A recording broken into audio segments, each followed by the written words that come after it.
مولانا رومی رحمۃ اللہ علیہ نے مثنوی معنوی کے اندر ایک حکایت نقل کی ہے، بڑی دردناک اور عجیب واقعہ ہے۔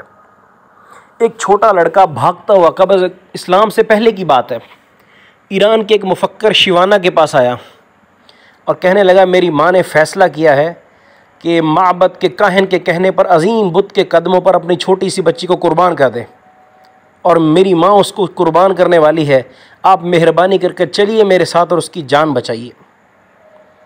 شیوانا لڑکی کے ساتھ فوراً معبد پہنچا۔ کیا دیکھتا ہے کہ عورت نے بچی کے ہاتھ پاؤں رسیوں سے جکڑ لیے ہیں اور چھری ہاتھ میں پکڑے آنکھیں بند کیے کچھ پڑھ رہی ہے۔ بہت سے لوگ ارد گرد کھڑے ہیں اور بت خانے کا جو کاہن ہے وہ بڑے فخر سے بت کے قریب ایک بڑے پتھر پر بیٹھا ہے اور سب دیکھ رہا ہے۔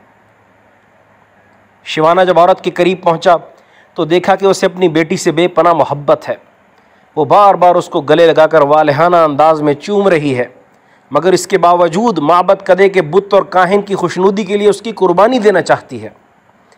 شیوانا نے اس عورت سے پوچھا کہ کیوں اپنی بیٹی کو قربان کرنا چاہ رہی ہے؟ تو عورت نے جواب دیا، کاہن نے مجھے ہدایت کی ہے کہ میں معبد کے بت کی خوشنودی کے لیے اپنی عزیز ترین ہستی کو قربان کر دوں تاکہ میری زندگی کی مشکلات ہمیشہ کے لیے ختم ہو جائیں۔ شیوانا نے مسکرا کر کہا، مگر یہ بچی تمہاری عزیز ترین ہستی تو نہیں ہے، اسی تو تم نے ہلاک کرنے کا ارادہ کیا ہے۔ تمہیں جو ہستی سب سے زیادہ عزیز ہے وہ تو وہ پتھر پر بیٹھا کاہن ہے جس کے کہنے پر اپنی معصوم سی بچی کی جان لینے پر تلی ہوئی ہو۔ یہ بت احمق نہیں ہے، وہ تمہاری عزیز ترین ہستی کی قربانی چاہتا ہے۔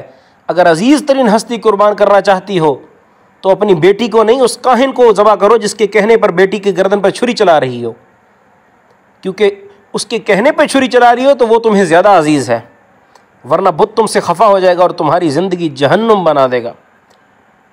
عورت نے یہ بات سنی تو تھوڑی دیر سوچنے کے بعد بچی کے ہاتھ پاؤں کھول دیے، چھری ہاتھ میں لی اور کاہن کی طرف دوڑی، مگر وہ کاہن کہاں ٹکنے والا تھا، وہ تو پہلے ہی وہاں سے رفو چکر ہو گیا۔ کہتے ہیں اس دن کے بعد سے وہ کاہن اس علاقے میں پھر کبھی نظر نہیں آیا۔